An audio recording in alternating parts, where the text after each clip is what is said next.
بسم الله الرحمن الرحيم. لا أقسم بيوم القيامة ولا أقسم بالنفس اللوامة. أيحسب الإنسان أن لن نجمع عظامه بلى قادرين على أن نسوي بنانه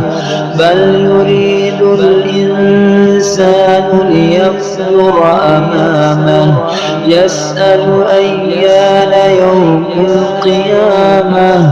فإذا برق البصر وخسف القمر وجمع الشمس والقمر يقول الإنسان يومئذ أين المفر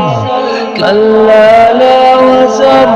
إلى ربك يومئذ المستقر ينبأ الإنسان يومئذ بما قدم وأخر بل الإنسان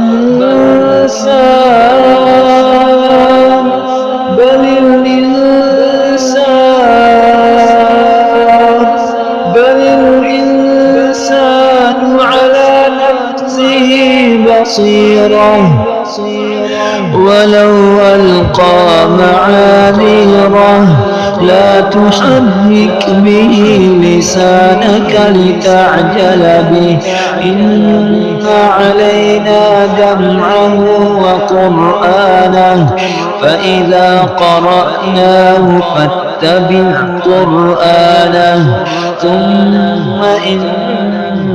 علينا بيانه كلا بل تحبون العاجلة وتذرون الآخرة وجوه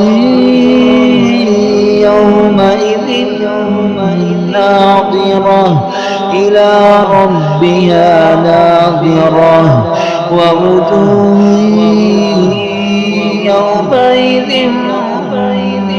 باسرة تظن أن يفعل بها فاقرة كلا إذا بلغت التراقي وقيل من راق وظن أنه الفراق والتفت الساق بالساق إلى ربك يومئذ المساق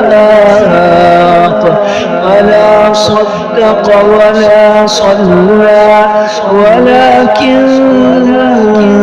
كذب وتولى ثم ذهب إلى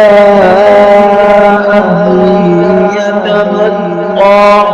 أولى لك فأولى ثم أولى لك فأولى أيحسب الإنسان أن يترك سدى ألم يكن نطفة من مني يمنى ثم كان علقة فخلق فسوى فجعل منه الزوجين الذكر والأنثى أليس ذلك بقادر على أن يحيي الموتى